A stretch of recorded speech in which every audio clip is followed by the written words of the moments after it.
Boa noite, sejam muito bem-vindos mais uma vez, quinta-feira, 19 horas, nosso encontro semanal, Eu na Indústria Podcast, hoje recebendo uma pessoa que vai passar muita coisa aqui, vai ser mais uma aula que eu vou explorar bem desse camarada, a gente já tinha ensaiado algumas vezes dele vir aqui, chegou o momento e podem preparar que vão vir bastante perguntas aí, que eu quero saber muita coisa, principalmente da trajetória dele aqui. Então, eu estou hoje com o Bruno Marques, ele é bacharel em marketing, tem pós-graduação em gestão e estratégia de negócios pela Fundação Dom Cabral. Hoje, ele é diretor de operações da Rio Claro Pneus e também é sócio do Gin Floss, Gin mesmo, de bebê e tal. Floss, que é muito bom, aliás, e que, enfim, o que a gente está tomando aqui a gente não pode falar, mas não fica aí para saber se a gente está tomando gin ou água hoje, né? Mas, Bruno, bem-vindo aí, obrigado pela presença. Obrigado, Igor, prazer. Obrigado pelos comentários aí, pelos elogios, mas vamos lá, a gente vai trocando uma ideia aí. Cara, a primeira coisa que eu queria saber, assim, como é que você parou, como é que você chegou até aqui? Conta um pouco da sua história aí e quando eu falei aqui na apresentação é para explorar principalmente, cara, o cara quando chega no cargo de diretor assim é porque foi passando por vários degraus e assim, muita gente que nos escuta sempre pergunta, pô, como é que eu cresço profissionalmente e tal? E só de passar um degrau a gente já tem uma experiência, passar várias experiências e é sempre bom dividir isso, né? E isso é muito legal, eu sou um cara fissurado com pessoas e a minha trajetória vai falar um pouco disso, vamos lá. Esse cara é um cara que começou a trabalhar com 13 anos, porque... Não, todas as pessoas que eu trago aqui começaram a trabalhar com 13 anos. 13 anos eu queria tocar guitarra, jogar futebol e tal. E eu também queria fazer isso. Mas aí a vida coloca algumas coisas na vida, né? Alguns percalços aí. Com 13 anos, minha mãe falou, filho, toma essa conta aqui, a partir de agora você tem que assumir isso aqui. E desde os... Eu tenho 2 filhas, até brinco com uma, que uma tá com 10, né? Eu tenho uma com 7, uma com 10, que é aí o nosso horizonte aí, né? Eu falo que a gente vive hoje é para elas, né? Mas eu tenho uma com 10 que eu falo com ela, falei, filha, na sua idade, às vezes a gente fica receoso de deixar ela ali pegar um sorvete enquanto a gente tá no carro, né? E eu falo, filha, com 10 anos, papai descia, atravessava ali, se fosse hoje, uns 20 quarteirões para pegar um ônibus, para descer na Avenida Paraná, para pegar outro ônibus com 10 anos. Estamos falando de BH, né? De BH. Descia ali, vamos imaginar quem é de BH aí, descia lá do Planalto, lá para Cristiano Machado, pegava um ônibus para Avenida Paraná para pegar o outro para Ouro Preto. E almoçava rapidão e meu pai falava, filho, vamos lá que tem um serviço de banco para fazer de tarde. Saía com cheque, com tudo, para... Quando tinha os bancos no Shopping Del Rey, era mais fácil que você dava um passeio no shopping, era o início do Shopping Del Rey, senão descia na Pedro II fazer esse serviço de banco aos 10. Eu já fui muito em banco também, na infância, assim, pré-adolescência. Tudo. E era isso, né? O banco eu falo assim, hoje a gente tem conta, a gente compra carro, apartamento, você não vai nem no banco, né? Hoje... Não, fila quilométrica para pagar uma conta de água, né? Uma conta você perdia, dependendo do banco. Se fosse à tarde, se você fizesse a conta de 2 bancos, não dava. Você chegava num banco, era 1 hora e 2 horas de fila, você tinha que calcular isso aí. E dependendo, se você chegava atrasado, tinha que correr mesmo. E aí, com 13, aí teve uma separação no meio do caminho, meu pai separando da minha mãe, com 13, eu e meu irmão em casa, falou, pô, somos 3, vamos trabalhar, eu tenho que trabalhar. Aí comecei como office boy, que naquela época eu acho que era todo mundo, né? Centro de Belo Horizonte. Hoje é jovem aprendiz, né? Mudou o nome, mas é... E eu falo muito com meus jovens lá, sabe? Assim, hoje a gente toca uma operação, principalmente na Rio Claro, lá com mais de 100 pessoas, eu falo muito com eles, falo, gente... Fizemos até uma semestral agora, semana passada, eu falo, eu com 16, eu gosto de pegar menino com 16, 18, eu com 16, 18, se ganhasse o salário que vocês estão ganhando, aí é bom, porque a pessoa te vê, às vezes como espelho, fala, pô, será que eu posso chegar ali então? Total. Porque ele vê um horizonte, eu gosto desse horizonte. E aí, voltando com 13 aí, já comecei a trabalhar como office boy, centro, aí... A trajetória foi 13, 14, 15, aí eu lembro que com 17 eu já tinha passado por 2 empresas, se eu não me engano. Comecei a namorar hoje a minha esposa e eu lembro direitinho, aí eu comecei a entregar jornal. E aí, o jornal, a gente estava conversando aqui antes, que 5h30 hoje já estava partindo de Lagoa Santa, né? E no jornal ele chegava na cidade por volta de 4h30, então era acordar para um jovem de 17 todo dia 3h30 da manhã, não era saudável. Eu que amo futebol, pô, seu time joga naquele jogo da televisão de 9h40 na época, né? 9h30, 9h40, acabar 11h meia-noite, pra você acordar às 3 é um sacrifício. Aí com 17 eu já entregava o jornal lá e ficava na coordenação ali, Jornal Globo, Valor Econômico. E aí depois do jornal fui trabalhar com meu avô, no posto de gasolina. Meu avô estava com posto de gasolina, precisava de alguém da família, aquele posto que não dava nem lucro nem prejuízo, porque, né, quem tem um posto só, o cara só apaga incêndio, né? E aí meu avô chegou a falecer, fui trabalhar com... E também numa outra época, né? Em outra diferente época. da hoje. Eu falo que hoje são poucos que vão ter ali um posto ali e vai estar em pé ainda, né? Um mercado que hoje o cara tem que ter 10, 15, 20, é o que a gente vê aqui, pelo menos na nossa região, né? Que vale a pena. E meu avô faleceu, né? Forma o cartel ali. O cara pelo menos compra melhor, né? E tal. Pega uma galonagem aí acima aí de 400, 500 mil litros, começa a respirar, né? E aí depois fui trabalhar, meu avô faleceu, e aí não tinha como manter, era só um negócio dele, que ele começou muito novo. Eu falo que ele ganhou tudo e perdeu tudo com o posto de gasolina, então, inclusive a saúde, né? Então, aí era quem eu trabalhava do lado, quem eu tinha, e ele aí faleceu, aí eu fui me virar. Aí eu já estava começando a faculdade, e eu falo até com minhas filhas, eu falo, papai pagava o 2º grau dele. Hoje, se você virar para um menino e falar que ele tem que pagar o 2º grau dele... Nossa Senhora. Hoje tem ele filho... não quer nem fazer, né? Não quer nem tem fazer. filho que vai querer que o pai pague a faculdade, né? E eu falo com todo mundo. Falei, eu fiz questão ali no 1º, 2º, 3º, até o 3º ano, de estudar sempre estudei em escola particular e quis continuar, porque eu vi ali na educação um pouquinho mais de qualidade. Falei, eu continuo trabalhando, quase que o dinheiro que eu trabalhava era para pagar a escola. Mas eu fazia questão de pagar uma escola particular, fiz a faculdade e trabalhava com consultoria. Depois, nessa fase final, depois que eu saí do posto, comecei a trabalhar com consultoria em marketing. Uma empresa muito legal, de aprendizado, brilhante, mas era uma coisa... Falar que era fora do normal não, que na vida não tem nada, mas eram entregas de... Eu tinha algumas entregas ali acabando... 3 horas da manhã um trabalho, e no outro dia de manhã cedo, até que um dia eu estava dormindo de terno, minha mãe falou, filho, você está ficando doido? Chegou 3 horas da manhã, já está levantando aí, você está de terno, você nunca fez isso, eu sou um cara que gosta de tomar um banho para dormir e tudo. Aí eu falei, não é para mim. E no final eu estava fazendo o meu TCC, e eu não tinha tempo, trabalhando igual um doido na consultoria, não tinha tempo de... fazer o trabalho lá de conclusão de curso, que tem aqueles tantas horas de estágio e tudo, e virei para o Marcelo. Consultoria em marketing. Eu tava isso tipo há 20 marketing. anos atrás, mais ou menos. 20 anos atrás. E eu vejo coisas hoje que eu falo assim, pô, eu tava lá 20 anos atrás, lá na vanguarda na época, né? Porque ninguém falava disso.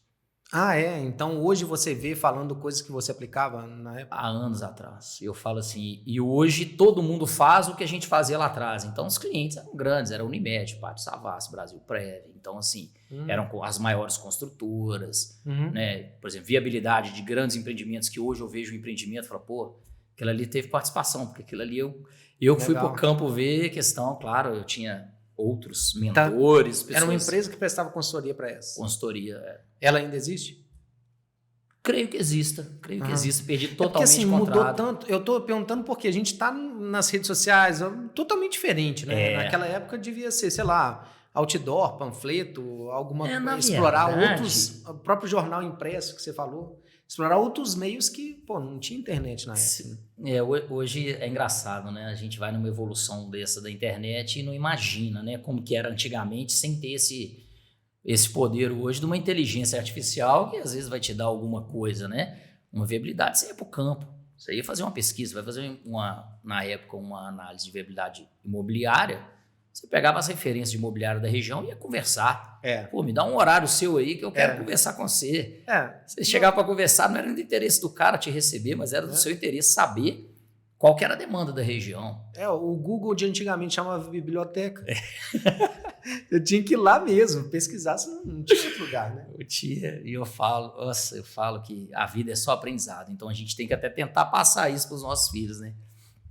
Porque o tal da biblioteca, eu lembro meu avô era advogado, trabalhava com ele, cismou lá de pegar uma causa lá, que era até do nosso ramo lá, e falou, chamava meu neto, falou, meu neto, vai lá na biblioteca da OAB, olha, você tem uma jurisprudência desse assunto aqui. Então. Eu, menina, falei assim, pô, quanto aquilo me ensinou hoje em dia, né? Quanto facilitou hoje minha vida. Eu lembro de uma vez, eu estava na 5ª série e falaram uma sigla, sei lá, uma sigla qualquer. E aí, cara, onde que eu vou buscar isso? E aí eu perguntei pro meu pai, pra minha mãe, ninguém sabia, tal, no meio ninguém sabia, eu fui pra biblioteca tentar ver se lá eu achava o que significava essa sigla. Então, quando eu falo do Google, eu não substituindo os livros, né? O Google substituindo os livros. Mas assim, onde que pesquisa? Pesquisa qualquer coisa, né? Não tinha. Hoje é uma facilidade, mas também que deixa a gente que não é uma cabeça, vou falar por mim, tá? Que você é um cara mais tecnológico, uma cabeça mais antiga aí, não é fácil acompanhar não, a gente batalha, eu vou para a sala de aula, tento me esforçar ao máximo aí e não ficar para trás, porque hoje acompanhar essa geração não é fácil não. A geração já tá nascendo, né, no digital, já tá nascendo com videoconferência, tipo.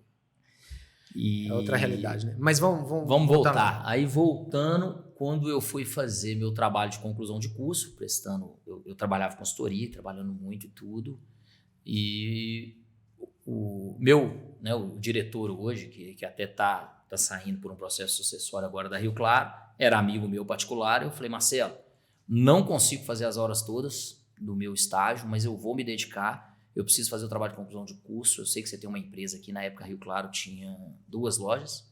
Falei, vou fazer aqui da sua loja.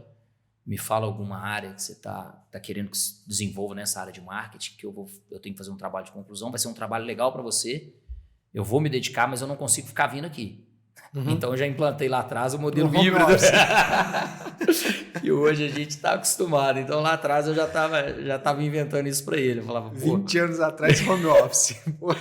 Eu vou entregar, mas eu não vou poder ficar vindo aqui não, mas eu vou fazer esse trabalho daqui. Ele falou, não, pode fazer e tudo, me abriu os números e tudo, a gente fez um trabalho lá muito legal de CRM, uma coisa que até hoje eu vejo aqui. Uhum. Hoje mesmo eu estava atrás de algumas coisas de CRM, lá atrás eu comecei. E quando eu fui entregar para ele assinar só para eu apresentar para formar, ele falou, vamos almoçar? Eu falei, vamos. Você não quer trabalhar comigo não? Implantar isso que você colocou aqui não? Aí isso balançou, não pelo... Eu falo até para, se tiver jovem assistindo, eu falo até hoje, eu fui para ganhar 3 vezes menos do que eu ganhava. Então, imagina alguém te oferecendo 3 vezes menos financeiramente para você. Mas era uma época que eu não tinha filho, não era casado. E aí, a proposta era tentadora no sentido seguinte, eu falei, vou poder voltar a jogar bola, porque 6 horas da tarde o comércio fecha, posso ter uma peladinha às 7, às 8, né? Uhum. Eu vou poder ter vida social, vou poder namorar, como um jovem na época talvez privilegiaria. Uhum. E também eu já pensava um pouquinho na saúde, realmente não estava certo. Eu sou um cara fissurado com sol, eu já não pegava sol, já não tinha os programas que eu queria ter. Uhum. Então, fui para ganhar 3 vezes menos, mas que em 1 ano, 2 anos, eu já estava ganhando a mesma coisa. E graças a Deus, hoje, é de onde eu fui construindo passo a passo minha vida aí. E desenvolvendo, e tô lá até hoje. Uhum. Então, tô como diretor de operações lá da Rio Claro, uma empresa que na época tinham 2, chegamos a ter 10, hoje nós estamos com 7 lojas. Mas esse ano vem mais coisa boa, então devemos abrir mais 2, 3 lojas aí em breve. Show de bola. Então, hoje mais de 100 pessoas na operação, uma operação que ficou um pouquinho mais complexa agora, porque a gente estava num processo, antes da pandemia a gente tinha um diretor, né, que era esse meu amigo que me deu a oportunidade lá atrás, então éramos só eu e ele como cabeça pensante, agora ele está no processo sucessório, então o filho dele veio com uma nova cabeça, uma nova mentalidade, querendo crescer, então isso favoreceu, então buscamos um aperfeiçoamento e agora a gente está deixando a empresa um pouquinho mais robusta para ser base, né, desse crescimento. Não adianta crescer também desordenado. Então, a Rio Claro Pneus, o core é pneu. Core é pneu. Tá. E você veio da área de marketing. Então, assim, querendo ou não, é uma área mais técnica, pneu. Uma área mais técnica. Como é que foi a transição, assim? Como é que você chegou, entendeu? Assim, hoje eu tenho não é comum, concorda? Não é comum. Hoje eu falo assim, né? A gente vai olhar dentro de uma sala de faculdade ali, você tem ali 40, 50, 60 amigos que se passaram ali, e poucos vão seguir exatamente. Talvez na engenharia você tenha isso um pouco mais definido. Mas eu mesmo agora, eu tô muito indo a São Paulo no G4 Educação, a gente faz constantemente curso do G4 lá, a gente hoje é aluno lá em alguns programas, e eu vejo que engenheiros são cada vez mais cobiçados no mercado, no business mesmo, no mercado financeiro, no mercado dentro das empresas, em cargos de gestão, que não tem nada a ver com a engenharia, não vai praticar nada, mas são profissões muito vistas por esse novo modo de pensar. Isso que eu ia falar, é muito mais pelo mindset do que pelo conhecimento técnico mesmo. Exatamente. Isso aí é mais ou menos eu via lá atrás no marketing. O marketing serve para quê? Quando eu fui optar por administração em marketing, eu queria uma cabeça um pouquinho mais aberta do que puramente uma administração de empresas. Porque sou um cara mais agitado, sou um cara mais... Eu não ia ficar muito preso em administração de empresas ou relações. Na época tinha comércio exterior também muito forte na época, vindo, que te engessava um pouquinho mais. O marketing, eu vi o marketing com uma visão um pouquinho mais ampla. Então o marketing me deu essa possibilidade de às vezes estar numa empresa, um produto mais específico, mas que eu tenho uma cabeça mais voltada para mercado, né, e tudo, e eu acho que o marketing até me ajudou um pouco nisso.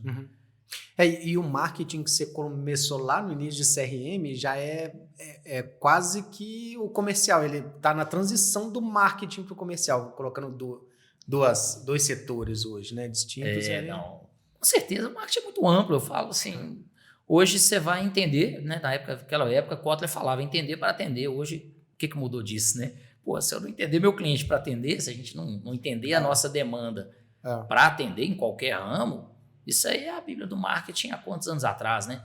Então isso aí vai continuar, essa essência vai continuar, mas as exigências, como se pensar, a evolução vai ter. Mas eu acho que o básico ali a gente consegue colocar bem na prática no Rio Claro, tanto no GIM também agora, dá para colocar bem essa prática no... Mas eu digo porque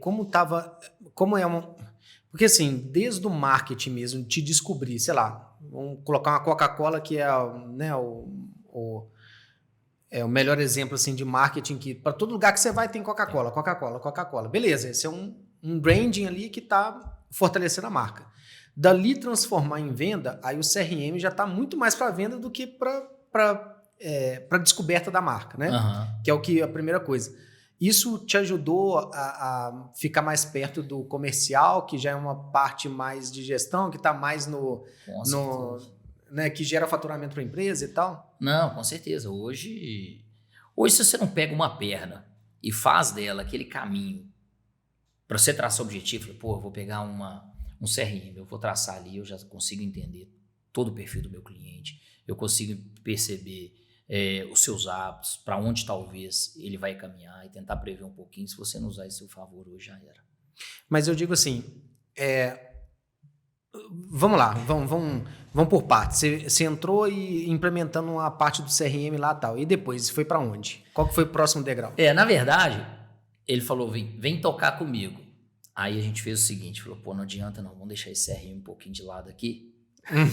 Entendi. Porque não adianta eu chegar com ele agora. Porque é o seguinte, vamos pensar um mercado há 15 anos atrás, 16 anos atrás, né? E o mercado de pneu era muito, muito pouco desenvolvido. As lojas eram muito pouco desenvolvidas. O mercado, principalmente em Belo Horizonte, estava na mão dos mesmos, mais tradicionais e tudo. Então, hoje, não adianta você chegar com uma ferramenta e tentar entender toda essa prática se a ponta era muito mal estruturada. Então, o que aconteceu? A gente entrou num momento de muita venda, muito faturamento. Então, o básico, o nosso braço alcançava o quê? O simples para fazer a máquina girar. Eu falo que em 10 anos de crescimento exponencial foi o básico para fazer a máquina girar. Então, em vários momentos, a gente já não tinha mais um planejamento igual eu deveria colocar em prática e a gente já ia atravessando. Pensava no dia de amanhã, em vez de eu pensar no ano seguinte, no período seguinte. Vamos lá, só para ter uma ideia, isso foi o quê? Quantos anos que eu falei ali no LinkedIn? Vamos lá, 17 eu tenho anos? 16 anos lá, 15 para 16 anos lá, né? Você sabe o perto ano? disso. Que o ano é até melhor. Não. Tá. Vamos jogar aí para trás. Vamos botar 2008, 2009 por aí, né? 2008 por aí. 15, isso. 2008 mais ou menos. Então não foi tão lá atrás não, né? 2008?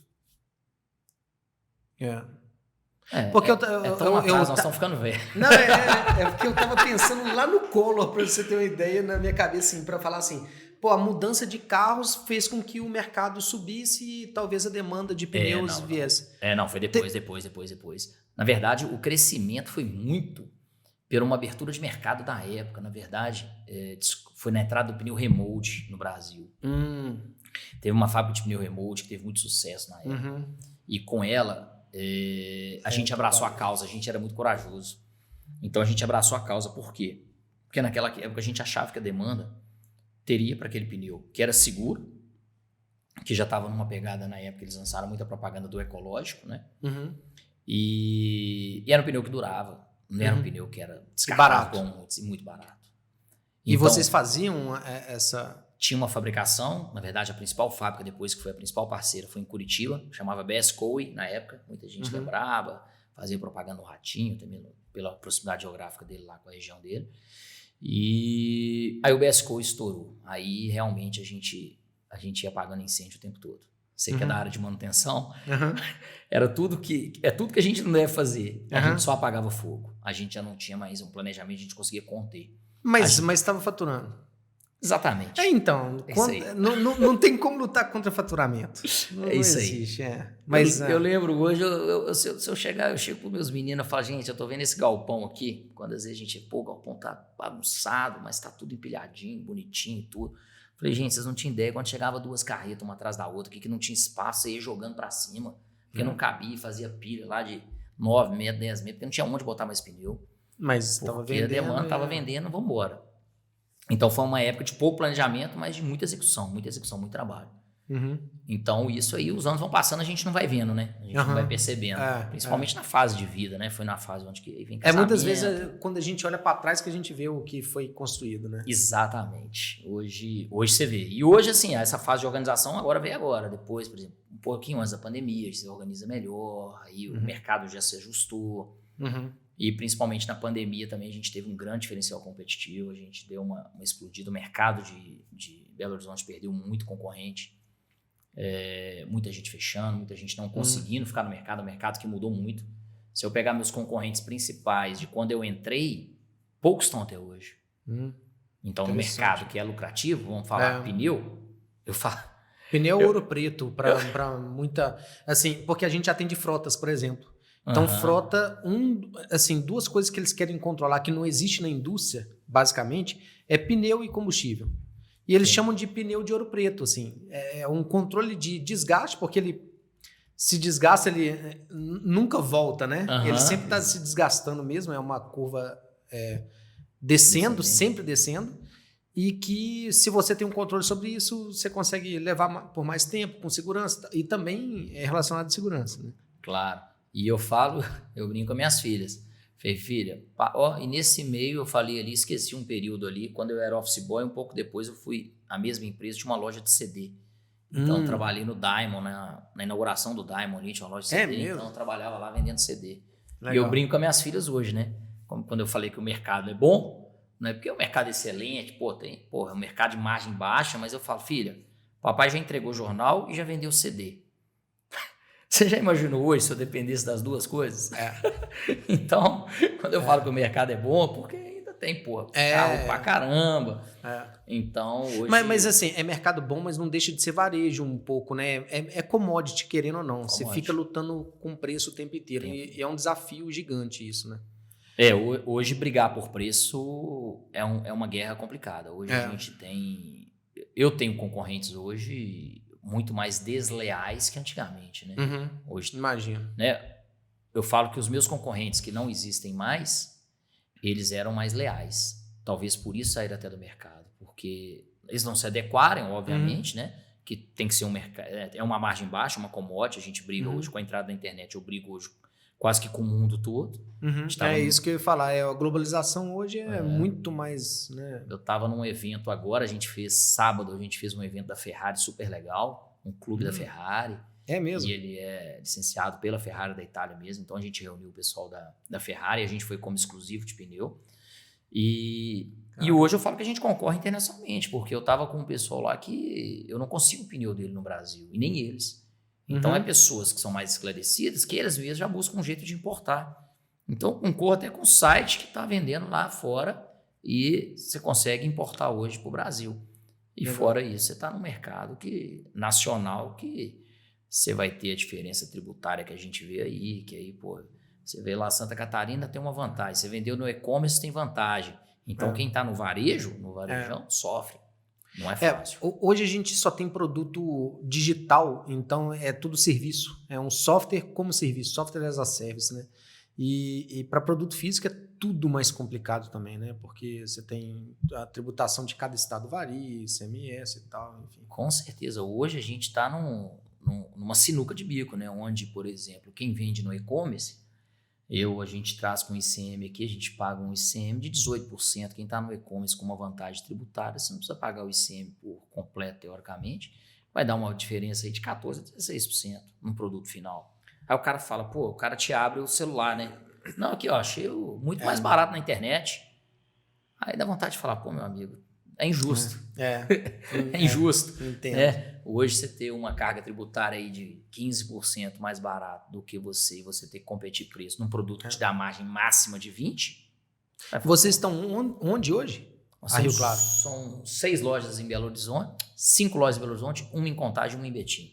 Ah, tá. Então só tá na... Porque quando você falou Santa Catarina, eu falei, eu achei que era só aqui na região de... Não, o nosso é só aqui hoje, a gente concorre com tudo, né? Tá. E aí, vamos voltar ainda na história lá, que, ok, não, o CRM não é para agora, vamos reestruturar e tal. E o estruturar era loja mesmo, né? Loja. Estruturação física mesmo, né? Física e vamos tudo que compete ali, né? E vocês eram quantos, mais ou menos, na época, assim, de funcionários no total? 20 funcionários, 30 funcionários. Ou seja, você era um marketing, mas que fazia tudo no final das contas. Né? Tudo. Eu falo que hoje eu tenho um suporte de equipe. Hoje eu tenho pessoas que trabalham do meu lado. Até 6 meses atrás eu não tinha RH. Então, tudo mais, compra vai passar por mim. Então, a venda, né, a gente fala hoje, se tiver uma venda aqui, às vezes... Tá me ligando, Bruno, pô, tá autorizado ou não? Se for alguma coisa mais fora da curva, né? Então, hoje, por exemplo, agora que eu tenho alguém de RH comandando o RH, agora eu tenho pessoas do meu lado para atender algumas coisas de licitação, um B2B que eu não atendia. É muito enxuto, então, enfim, não existe exatamente uma divisão tal de funções. Era um erro. Eu vejo que era um erro meu. Era um erro meu de gestão, de tudo, porque eu via muita coisa com custo na mão. Eu vim do comércio, a minha história de vida mesmo me traz... Todo mundo brinca, eu sou muito pão duro, sabe?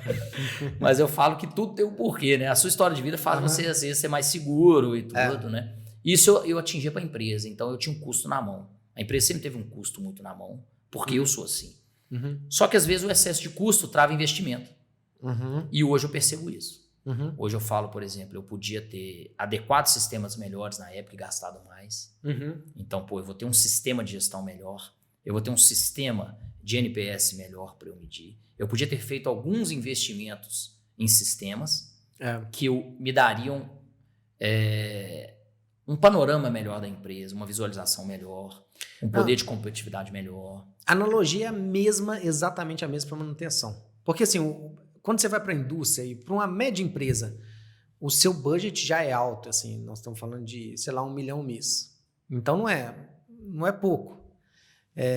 Tá bom, não é algo gigantesco, mas também não é pouco.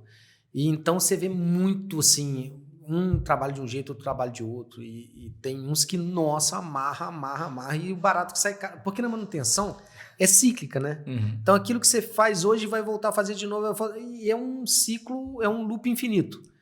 Então, se segurar demais, cara, vai quebrar. e aquela quebra vai gerar outra porque você não está olhando outra coisa que é mais importante, você está olhando aquilo que quebrou, e aí é sabe, uma bola de neve, mas é de fato. Mas eu olhando para a empresa, agora eu também como empresa, eu acho que é sempre um pé na frente e outro atrás, né? Você falou assim, eu poderia ter investido nisso, naquilo, tal, tal. Poderia, mas poderia ter dado errado também, assim. Claro. Então Mas tem ferramentas hoje, não sei se né, na manutenção também, com certeza, tem ferramentas hoje que você fala assim, pô, isso aqui não mudou. Isso aqui eu consigo ter um balizamento muito melhor, uma visualização muito melhor. A base é a mesma, tá? A tecnologia melhorou a nossa vida, mas a base é a mesma de, sei lá, 50 anos atrás. Exatamente. Hoje eu vejo assim, poderia, por que eu não tinha sistema para eu medir algumas coisas? Para eu ter hoje, pô, se eu for pegar a quantidade de plataforma que está ao nosso redor ali, só para a gente ter uma visualização melhor da equipe, do que eu estou perdendo, hoje eu consigo monitorar o cliente o tempo todo. Hoje eu tenho um sistema integrado de WhatsApp, de telefone, de gravação, por que o cliente foi, por que não foi, eu quero saber. NPS, cliente saiu da loja, então assim, já responde NPS, já recebo aqui. Então assim, hoje eu tenho uma quantidade de... Eu tenho mais recursos também, vamos falar, né? São outras épocas, né? Hoje, antigamente, você investir no sistema também era bem mais caro, porque tinham poucos, né? Hoje a gente já conseguiu melhorar muito, né? Traz tudo pro tempo real, se você for ver. Tipo, a gente conversando com pessoas, principalmente que não são da manutenção, mesmo com pessoas da manutenção. Tá bom, o que o Melvin tem de diferencial? É o seguinte, esquece papel, é tudo pelo celular. Primeiro ponto. Isso é na nuvem. Isso traz tudo em tempo real. Porque tudo que está acontecendo, o cara está vendo em tempo real. Antes você tinha um delay de 1 dia, 2 dias. Cara, tem empresas grandes, gigantes, petrolíferas aí, que 15 dias depois do mês, ou seja, sei lá, 15 dias depois que entrou um mês, ele está fechando o mês anterior. Então, assim, tá com 2 semanas de atraso E hoje tem ferramentas. O mercado não dá essa brecha mais, não. Então. Dá para petróleo, porque petróleo a margem é muito boa. Eu falo o seguinte, hoje você tem que monitorar o tempo todo, é online.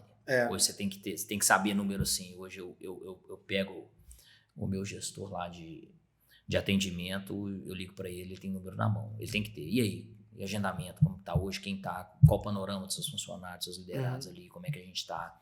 O que está rendendo, o que não está, o que eu estou perdendo, o que eu não estou, abaixei o preço de produto tal, fez sentido aí, qual que é o produto que eu estou mais perdendo, qual que é o produto que eu não estou perdendo. Legal. Né? Por exemplo, eu tenho uma demanda lá de um pneu específico, por exemplo, 757014. Toda entrada que eu tenho eu não vendo, não converto.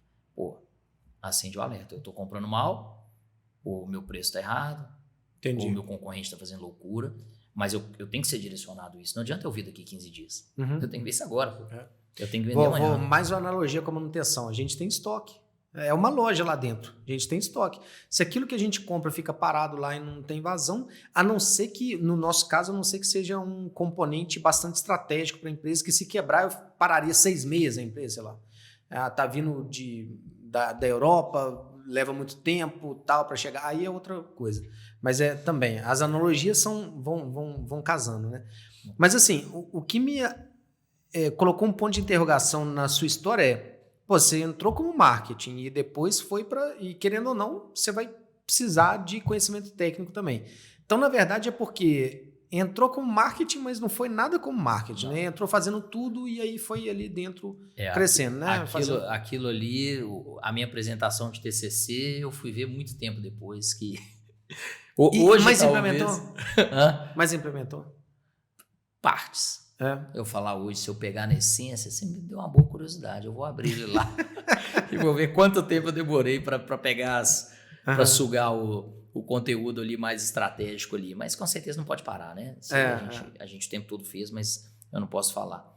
Então aí eu tive que ir para a administração mesmo, que a minha vivência, né, profissional foi me dando um pouquinho de bagagem ali de... Eu falo que o líder, você pode estar em qualquer engenharia e tudo. Eu tinha que entender de pessoas. Eu falo com todo mundo. Se eu não entendesse de pessoas, eu não estaria onde eu estou hoje e muito provavelmente em Rio Claro não teria sucesso. Por quê? Porque basicamente a técnica nós vamos atrás. Num comércio, a gente vai usar talvez muito menos do que em outras áreas. Mas as pessoas, para estarem engajadas com você, faça chuva, faça sol, ficando no Natal até tarde ou não, saindo, às vezes, embolando ali um horário de almoço, alguma coisa, mas ele engajado com você, você fazer esse cara dar o máximo, né? Mesma coisa de um time. Eu faço muita analogia nas minhas reuniões com o time de futebol, né? Por que um treinador, por que um treinador dá certo com os mesmos jogadores e talvez um cara mais conceituado e tudo, e o outro não dá certo? Perde o vestiário, não consegue colocar as peças no lugar certo. Então, isso é o mais importante. Essa gestão de pessoas é o mais importante para mim. Todos os liderados hoje, se você chegar para falar assim, pô, todos têm uma abertura total. Esses dias, uma das empresas que fechou, eu captei alguns funcionários e um funcionário virou para mim e falou assim, eu fiz o primeiro, eu tenho um ritual de onboarding, então eu trago eu e o outro diretor, somos dois, né? Então, a gente que é o sócio hoje, né? Que é o filho daquele diretor que me trouxe lá atrás. E a gente faz o ritual de onboarding com esse pessoal que está chegando. A gente reúne ali, quem entrou no mês ou no bimestre, né? Quando tem um turnover alto, às vezes eu faço no mês. E sentamos numa mesa, como se fosse essa aqui, ou numa mesa de reunião. Não precisa ter muita 9 horas, não. E um deles me falou, Bruno, trabalhei 6 anos numa empresa de pneu. Eu nunca vi o dono da loja.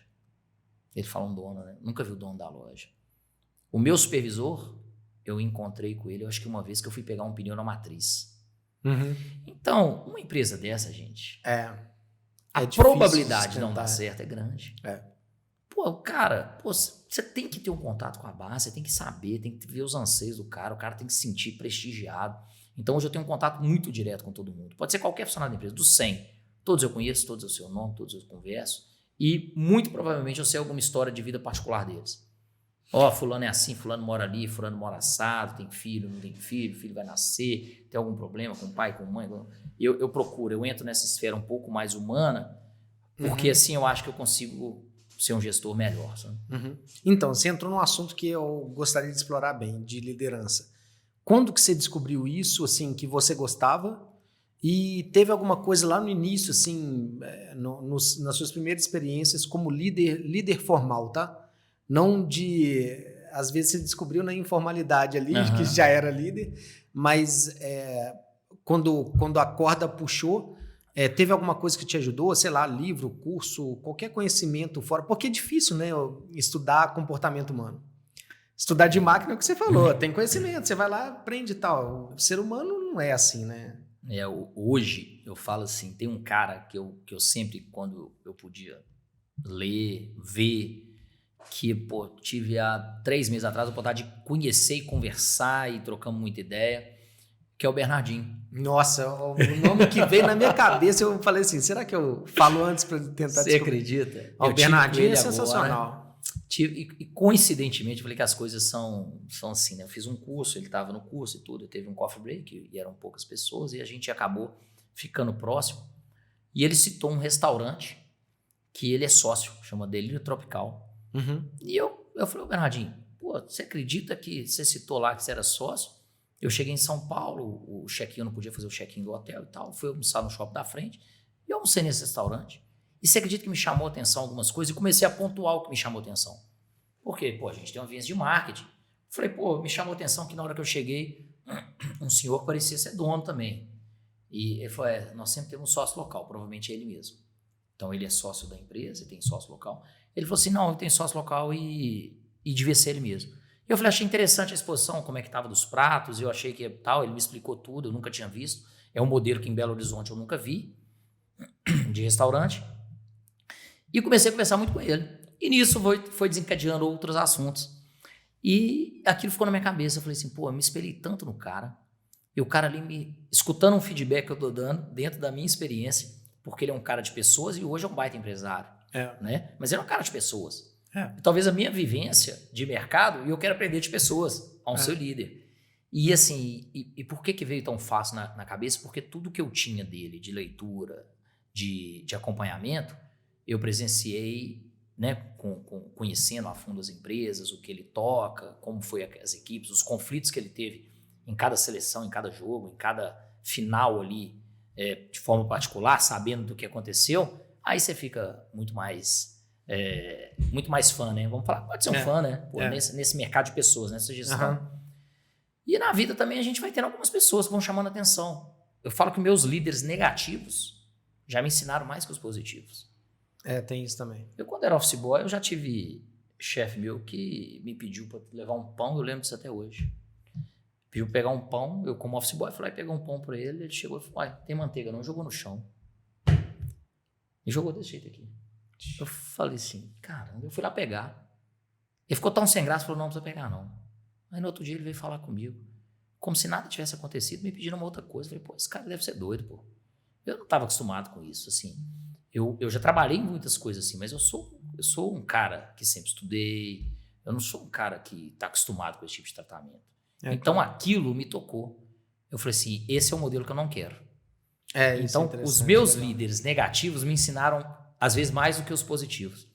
E na minha vida, talvez, eu tive muito menos exemplo de líderes mais pautados, assim, nas coisas boas.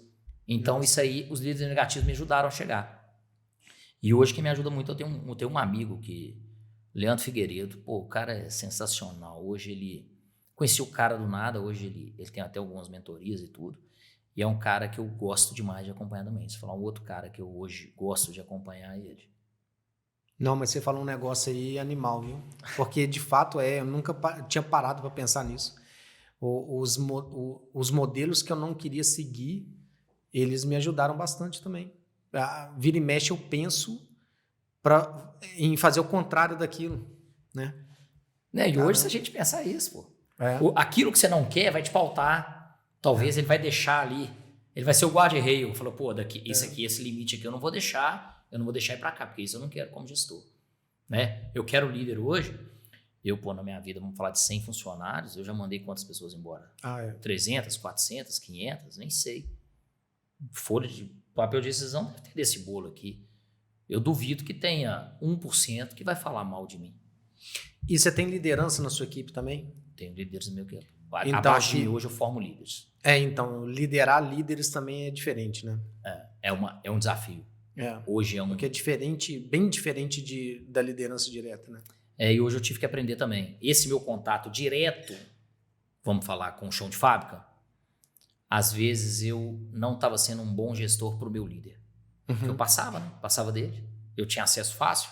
O Bruno é um cara acessível. Então, para que eu vou chegar no meu líder? Eu vou passar direto. E isso me ensinou um pouco. Então, eu tenho que melhorar os meus líderes. E eles chegam lá. Então, hoje, assim, tem mais ou menos um ano e meio para cá, eu falo muito nas reuniões com os meus líderes e também até com o pessoal que está abaixo deles. Falo, gente, eu não fiquei mais sem educação, não fiquei mais snob, não fiquei mais nada. Mas eu vou respeitar um pouco mais a hierarquia para eu conseguir desenvolver meus líderes. Hoje a gente tem um lema lá que a gente tem até uma blusa, um material. Vai ser mais eficiente no final das contas, muito, né? Você não pode conversar com 100 pessoas. Humanamente impossível. Você tem que conversar com 10 que vão conversar com 100. Mas isso, assim, eu fui aprendendo na marra, porque assim, eu me esgotava, absorvia problema que não era meu. E na verdade, assim, numa analogia, assim, não sei se... Mas é aquele negócio do pai e do avô, sabe? E na hierarquia. Porque é meio avô, porque no sentido de... Cara, eu não tenho muita obrigação com ele diretamente. Eu tenho obrigação com esse daqui, né? Exato. E aí você, quando tem um contato, é mais informal, né? Mais pra estar no meio da galera ali, falar bobagem e tal, e sobe de novo. Exatamente. Né? Se quiser pra isso, vamos embora. Não tem problema, não. Se tá tomando um Guaraná lá, eu vou entrar no meio da roda lá com o meu copo lá e vou tomar um Guaraná com os meninos, mas, quer falar de alguma coisa? Peraí, eu chamo seu líder aqui, você fala com ele. Hoje eu tento me policiar, não é fácil.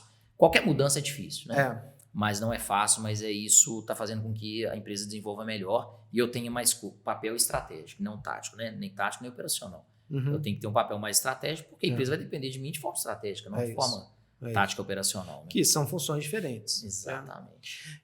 E tem algum livro, assim, que você gosta de ler? Tem algum livro que te ajudou nessa parte também pessoal? Eu falo que eu tinha que ler mais, né? Eu também. Hoje também eu li muito no passado, assim. Tinha uma época que eu lia bastante, mas hoje... Eu falo que tem um livro que eu indico muito, que é o Como Fazer Amigo e Influenciar Pessoas. Esse eu li algumas vezes. Eu acho que ele é fantástico. Era um livro que dá para você ler até em vários momentos diferentes. Né? Tem audiolivro dele também já. E eu acho que ele é bem interessante. A Carta de Bezos, do Também achei muito Jeff legal. Bezos, Bezos da Amazon. Achei excepcional. Não li esse. Não? Vai uma dica. Eu tô com um no carro aqui. Tem um pequenininho, fácil de ler pra caramba, e que na minha época também das primeiras experiências de liderança me ajudou bastante, que é o Monge Executivo. É um excepcional. Então, é um livro fácil de leitura, fácil, rápida, e quando eu consumi, porque é fácil de consumir, então é fácil de pegar também e começar a aplicar. E ali foi exatamente aquilo assim, cara, isso daqui eu valido, isso daqui é o meu modelo que eu gosto. Pô, líder servidor, tal, e não sei o quê. E assim, líder servidor, uma coisa também que marca é o servir não é necessariamente o que a pessoa quer, mas o que a pessoa precisa. Então, também ter o conhecimento de todo o negócio e tal é importante, né? Você falou, engraçado, no executivo eu acho que eu devo ter lido na época de faculdade, né? Que era uma leitura ali naquela área que eu estava essencial. E junto com ele estava lendo inteligência emocional. Me ajudou muito também esse lado. Inteligência emocional, eu gosto muito de ir muito para esse lado também, que eu falo com as pessoas. Então, você gosta, você vai a fundo assim, por exemplo, porque eu gosto não só de pessoas, mas eu gosto do comportamento humano, eu gosto de usar, inclusive, para mim. Por exemplo, PNL, Programação Neurolinguística, tudo. Você chegou a entrar em algumas coisas desse... Não, ainda não. Vamos trocar as figurinhas depois. A pessoa vai te explorando, né? Eu vou É. conversando com você, Bruno, pô, já vi isso aqui. Eu falo que hoje em dia é interessante, eu gosto de ir para esse lado. Uma coisa que eu tô tentando policiar também é cada vez deixar mais tempo para coisas novas. Né? Isso é difícil também, viu? É difícil separar o tempo. Mas tem um cara que é o Tony Robbins, já deve ter... Ele é o cara mais conhecido que aplica PNL no mundo. Não é o pai da PNL, vieram de outros caras, mas ele é o cara mais conhecido. Então, o PNL é bem legal. E um outro que é bem legal, que foram um grupo de brasileiros, que eles são, aliás, muito grandes hoje no digital, que chama o Corpo Explica. Não é o corpo fala, não é postura corporal, é o corpo explica. É outra... E que pegaram uma ciência lá do passado, trouxeram para cá, meio que desenvolveram um padrão, como se fosse um algoritmo mesmo, de traçar o perfil. Aí virou tipo um perfil DISC. Só que de uma outra... Bem, bem legal. Depois a gente conversa também a respeito. Porque isso daí dá... Eu falo que hoje você tem que estar aberto a novas coisas. Eu falo assim, ajuda até na sua prática do dia a dia, você abrir mais a cabeça. E faltava muito, né? Eu falo que eu aprendo diariamente com minhas filhas, né? Então, eu falo assim, isso aqui é coisa de fazer, pensar de maneira diferente do que filho. O filho está o tempo todo te desafiando, fazendo você pensar. Criança é muito mais humana que a gente. E as argumentações? Putz. Então eu aprendo toda hora com elas. Eu falo assim, tem hora que eu falo assim, pô, e não é que ela tem razão? É isso mesmo. Mas assim, ó, vamos lá. Então, porque também já 50 minutos conversando aqui, o tempo passa, a gente nem vê. Eu queria explorar um pouco do gin também. Como é que veio essa história? Como é que está? Porque eu também cito muito isso, assim, uma pergunta frequente para mim aqui, qual que é o tamanho da equipe de manutenção? E eu sempre cito o exemplo. Imagina que a indústria começou do zero, não tinha nada. E aí tá numa cozinhazinha, então foi crescendo, opa, agora eu já preciso de mais uma pessoa e tal. Enfim, então é um exemplo ideal para a gente falar do início, assim, de um projeto que se cresce, que assim seja, né? Vai crescer bastante, prosperar. Vai vir uma indústria, né? Não é totalmente diferente da Rio, claro que é muito mais ligado a varejo do que o gin, que é muito mais ligado a uma indústria, né? Com certeza. Eu falo que o Gin Floss eu sou um cara muito religioso, né? Então eu coloco muito na mão de Deus as coisas e o gin surgiu num amigo tentando ajudar um outro amigo e veio parar na minha mão numa época que a minha esposa tinha perdido 2 dias antes o contrato dela de trabalho. Ela perdeu o contrato de trabalho, 2 dias depois um amigo meu falou, Bruno, surgiu um negócio para eu entrar aqui, mas eu só entro se você entrar.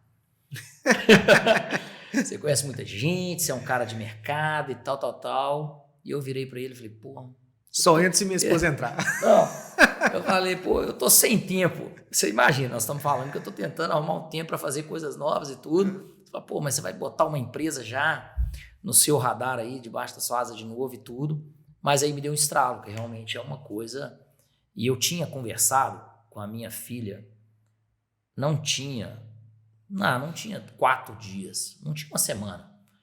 E eu virei para ela e falei assim, eu tinha escutado, cortando cabelo até com um amigo meu, e ele virou para mim e falou assim, Bruno, tem pneu para um carro de um cara, tal, tem um cliente meu aqui, tal, tava até antes de você aqui, cara novo pra caramba e tal. E ele me falou um carro, se eu não me engano, um Porsche. Eu falei, pô, velho, cara novo, com Porsche, pô, um cara legal. Eu falei, pô, velho, esse cara, o pai dele, tem uma empresa e agora o pai dele saiu e deixou ele.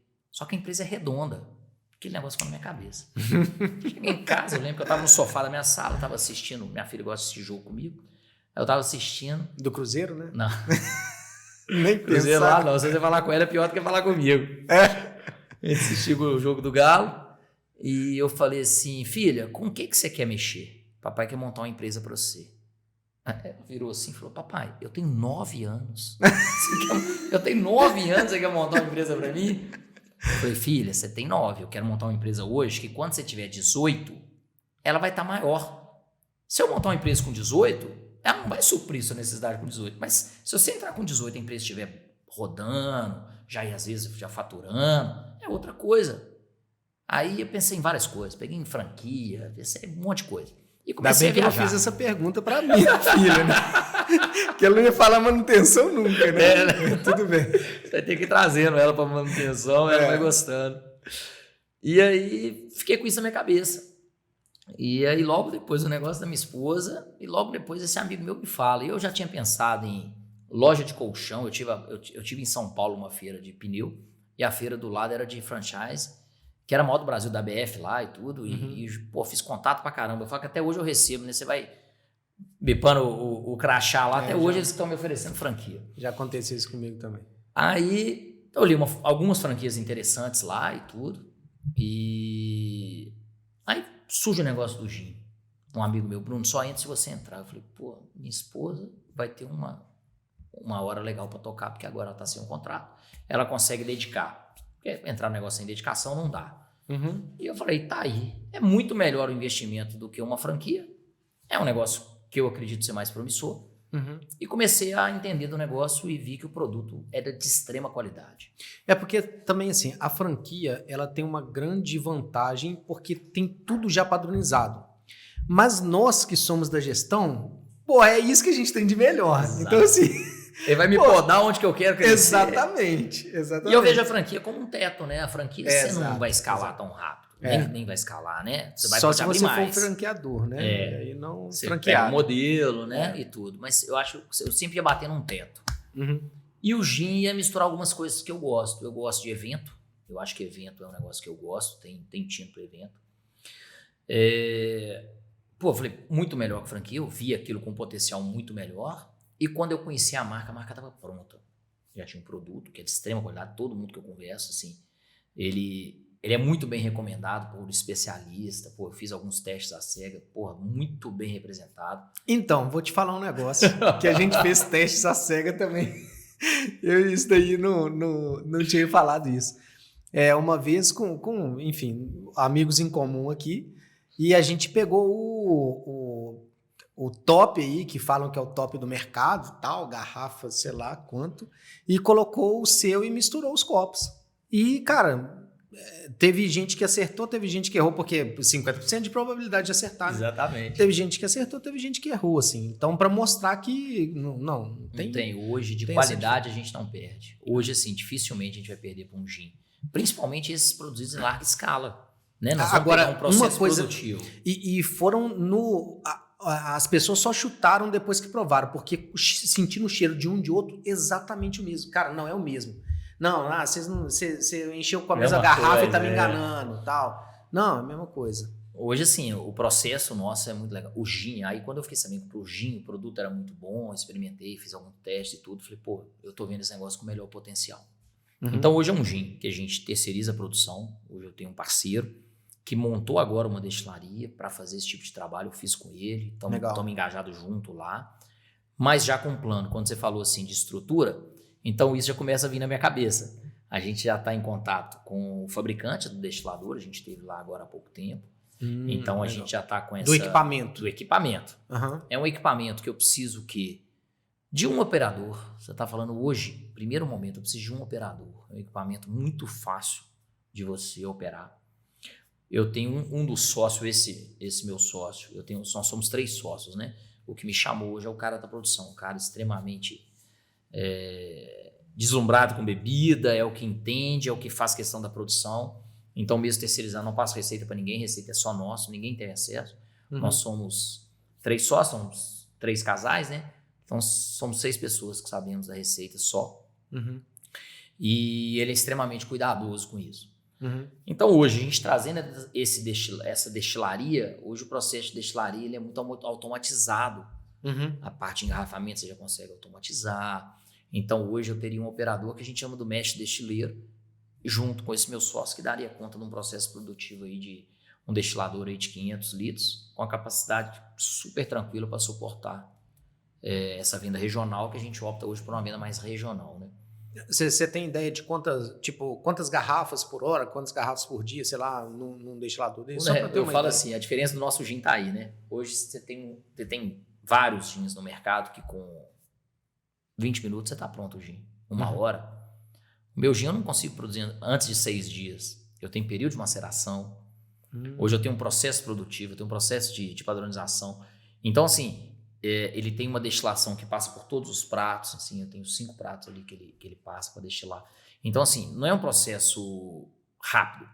Mas Mas batelada? eu consigo. É batelada. 500 litros é batelada hoje, padrão que a gente faz. Tá. Então, a gente faz uma batelada de 500 litros. Que dura 6 dias. Mas quer dizer, eu posso ir fazendo os processos, né? Eu posso fazer uma todo dia e ir fazendo cada dia um processo, É né? igual a Fiat, sei lá. Para eu montar um carro, eu vou levar, tipo, sei lá, 15 dias. Mas quantos carros saem no final da linha de produção? Então, hoje, se você pegar 500, aí a gente vai ter a diferença. Hoje a gente está entrando com um produto enlatado, que a gente está em teste agora. A garrafa é 1 litro? 750. O padrão, né? O que a gente mais... Então, tem algumas exceções. Por exemplo, hoje estou fazendo alguns barris de alguém que me pede uma bebida pronta.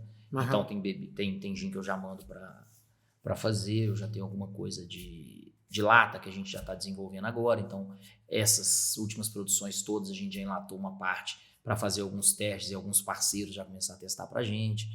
Então, só viajando aqui eu acho que vai ajudar o pessoal a entender também esses processos, né? Mas, por exemplo, um operador, o operador e vamos colocar que o seu sócio é um supervisor crescendo mais. Um operador, ele daria conta de 2 destiladores ou um só? Dá conta de acompanhar 2? Dá. 3? Eu não arriscaria. Tá, 1 para cada 2. Então, com 2 a 3 operadores, com 3 operadores, com 6 destiladores, você faz 500 litros por dia. Porque 6 dias... mas na verdade você pode fazer destilação, ela já vai para um tanque de padronização, pós-destilação. Tá. Então entendeu? É batelada, mas eu tiro ele do destilador. Entendeu? Entendi. Então não necessariamente você consome todo o equipamento para 6 dias. Não. Eu posso ter um destilador e aí eu vou mudando os tanques, né, de maceração. Passo ele, ou seja, esse processo vai durar quase que um dia. Eu tenho que destilar 500 litros aí, umas 5 horas. Então eu passei esse processo. E aí eu posso deixar no tanque de padronização ali. E se eu tiver mais tanques, não tem problema. Posso ter um destilador só que supre. Esse volume, tranquilo. O mercado nosso, para nossa visão hoje, sim. Mas eu já tenho várias aí que já, né? Vamos falar aí, tem várias empresas. O gin artesanal é o início dele. Então ninguém vai fazer. A gente vai ter poucas empresas com grandes investimentos em mais destiladores e tudo. Até perto da gente tem boas destilarias aqui. Acho que Belo Horizonte, né, tornou uma referência destilaria, cervejaria, né? Então, quando começa a industrializar demais e começa a ganhar uma escala, tende a abaixar um pouco a qualidade do produto, porque você precisa de ganhar um pouco mais de escala, tal, ser um pouco menos artesanal, né? E a gente quer priorizar, assim, meu produto não é o produto mais barato, você não vai achar ele muito barato no mercado, é um produto mais premium. E não vai ser um produto que eu vou fazer ele para ser barato. A gente tem outra marca, que é o Blinders, que ele ainda tá ali adormecido. Porque então, hoje eu não vi a necessidade. O floss, eu não baixo a qualidade do floss, não diminuo o processo produtivo, não passo direto sem passar nos pratos para ganhar produção, não. Ele vai ser uma produção mais reservada, mais artesanal, né, puxando. Você está falando que mais é os um produto botanes. mais premium, mas mesmo assim, comparando com os do mercado, ainda o preço tá bom. Tipo, tá no início, tá Eu bom. consigo, a operação Ou seja, enxuta, né? O meu custo hoje é baixo. Ou Minha seja, operação daqui a algum enxuta. tempo você vai falar assim, pô, porque eu não comprei antes, né? Porque assim, Exato. naquela época tava... Hoje assim, a gente fala muito, principalmente no mercado regional, por exemplo, a gente está numa cidade aqui em Lagoa Santa que a gente tem muito parceiro. Eu brinco com meus meninos aqui de Lagoa Santa, eu falo, gente, aqui eu não preciso ganhar dinheiro, não. Aqui nós vamos ser parceiro, aqui nós vamos se ajudar. Eu quando vou para uma cidade, por exemplo, eu sou criado em Belo Horizonte. Então, Lagoa Santa nos acolheu, minha família, muito bem. Minhas meninas hoje não querem voltar mais para Belo Horizonte. E eu realmente vou a Belo Horizonte todos os dias. E eu fico nessa loucura. Mas é uma cidade que eu falo assim, pô, eu falo muito com a minha esposa, em Lagoa Santa, eu quero ser parceiro de todo mundo. Eu quero ser parceiro do cara que está ali me atendendo, eu quero que esteja em vários lugares, o pessoal tenha possibilidade que com preço legal tenha um produto bacana, um drink legal, um drink elaborado, que meu gin você pode tomar aqui, nós não estamos tomando não, né? Quantas vezes eu fui tomando aqui meu copo, meu Deus. Eu falo assim, você pode tomar o gin que você não vai ter ressaca. Isso eu te garanto, você não vai ter ressaca com o meu gin. É um processo muito puro. Vou testar. Não, você não vai ter ressaca, você não vai ter dor de cabeça. Então isso eu quero passar. Eu quero que o cara tenha com um preço legal, um produto de qualidade, que ele não precisa gastar tanto. Melhorar a margem de outras coisas dele. Então aqui, principalmente em Lagoa Santa, eu prezo muito pela qualidade e que todo mundo tenha o nosso produto aqui. E como é que você testa essa qualidade? Como é que é no processo produtivo que eu digo? Como é que sai lá, tem algum teste para validar assim? Hoje toda a produção nossa é separada, né? Assim, nós temos as amostras separadas, então a gente tem um mestre destileiro, a gente tem algumas pessoas de referência também de mercado, que sempre a gente está colocando, porque assim, é muito difícil, a gente tem um processo muito bem controlado. Hoje é até digital, né? Hoje nós já temos tudo digitalizado, de proporções. E o que vai atestar a qualidade muito do gin, por exemplo? Tem pouca gente que vê, você vai olhar lá no gin. Tem muita coisa que é extrato. O cara usa... O gin, para ser gin, ele tem que ter zimbro, né? O zimbro é uma frutinha assim, ele tem que ser o principal composto do gin, né? O que tem que ter no gin para ele ser gin. Tem gente que usa extrato de zimbro e não usa o zimbro em si, para economizar. Então, você não vai ter a mesma qualidade. Então, a qualidade do zimbro que se compra, que não é um produto barato, eu tenho os botânicos que a gente chama, né? Então eu tenho os botânicos que são bem trabalhados, ele tem ali uma gama de botânicos. Eu tenho grão do paraíso, que é uma pimentinha que só acha na África. Hoje no Brasil ela deve estar em torno aí de R$600 o quilo e ela está dentro do produto. Então assim, a gente consegue ter uma qualidade de produtos para ter um produto final. Isso pouca gente vai saber. Se você não estivesse conversando, tem gente que não vai ter nem noção como se produz um gin de melhor qualidade. Que massa. Então, por exemplo, tem subprodutos no mercado. Né? Talvez a gente pode ter subprodutos. Eu não estou descartando. Produto barato. Hoje, eu peguei um jornalzinho ontem, eu vi gin de aquelas garrafas de plástico, né? R$19,90 o litro. Então, eu falei, véio, como é que alguém vai tomar um produto destilado que teve uma manufatura envolvida, teve uma manutenção envolvida, um destilador, e você conseguindo um produto final embalado, com imposto, com tudo, transporte a R$19,90 o litro, você não consegue ter você vai ter certeza que você não está tomando uma coisa que vai te fazer bem, né? Pro seu corpo. Porque a gente tem que ter muita responsabilidade quando a gente trata de bebida alcoólica. Eu, principalmente, que sou um cara que nunca fui de beber, não tenho isso na minha cabeça, sou um cara muito ponderado com bebida, muito controlado. Eu falo assim, a bebida alcoólica você tem que ter uma responsabilidade. Sim, muita gente me fala, Bruno, você está nesse mercado e tal, mas eu sou muito responsável de qualidade, do produto que você está dando para as pessoas, onde colocar, como está a exposição, para quem que você vai falar. Esse cuidado com bebida alcoólica tem que ter. Quer dizer, pelo menos eu tenho, né? É legal que a gente vê tudo numa esfera muito menor. Então, por exemplo, vamos para a empresa. O que você tem lá? Equipamentos. Então, tem um destilador. Por que eu te perguntei da qualidade? Porque também na indústria pegam uma amostra para poder levar para o laboratório, fazer alguns testes de qualidade, tal. Que também tem o mestre cervejeiro, tem nas empresas de alimentícia e tudo. E tem o operador, e tem o supervisor, e tem a parte você falou de eventos, tudo, tem a parte comercial da empresa e tudo mais. Então, é interessante ver isso porque de um destilador vira 2, vira 3, vira 5, vira 10, vira uma indústria, vira com um monte de setor que tem RH, tal. E às vezes as pessoas não param para pensar nisso e principalmente as grandes empresas, principalmente. O cara entra numa Vale, numa Arcelor, ele custa entender o corporativo que existe ali dentro, porque é gigantesco. Exatamente. Mesmo, E né? como começou, né? Será que começou? Que tamanho, né? Exato. Então, muito massa, assim, eu vejo como... Hoje eu vejo assim, você tem que parar e pensar. Você fala assim, eu espero que quando eu tiver com 18 lá, que a minha filha tiver com 18, né? Ela olhe para trás e fala assim, não, papai tinha um destilador, um operador, né? É isso. Aí depois ele tem um operador para 2 destiladores, pô. Aí depois papai cresceu e tinha isso. É isso aí. E aí eu falo que a gente começa a fazer história assim, né? Se Deus quiser, a gente começa a fazer história exatamente. assim. Antes ele vendia só em Lagoa Santa, agora a gente exporta para o mundo inteiro aí. Hoje eu falo assim, hoje a gente está em Lagoa Santa, esse mercado regional onde que está, né? A grande área de influência nossa é Belo Horizonte. A gente tem algumas influências em Montes Claros, Viçosa, bem, Juiz de Fora, Vitória tem também. Então a gente está ampliando aos poucos. Um pezinho no chão, a gente, né? Legal. Todo mundo sabe que aquilo ali tem que ser construído devagar e de forma estratégica. Não adianta dar o passo maior que a perna, principalmente que é um mercado de gigantes. Nós estamos no mercado de gigantes, a gente não está no mercado de pessoas pequenas. Então, mas isso é bom também, sabe? Porque às vezes a empresa é o produto, né? E você vende a empresa para um gigante. Exatamente. Eu adoro ter gigantes na minha área. É o que todo mundo quer hoje, né? Isso aí a nossa geração tem que aprender ainda. Você é um cara mais envolto aí, você já tem isso na sua cabeça. Mas o G4 tem que aprender não fala muito isso, fala né? De equity, né? Isso. De valor de empresa.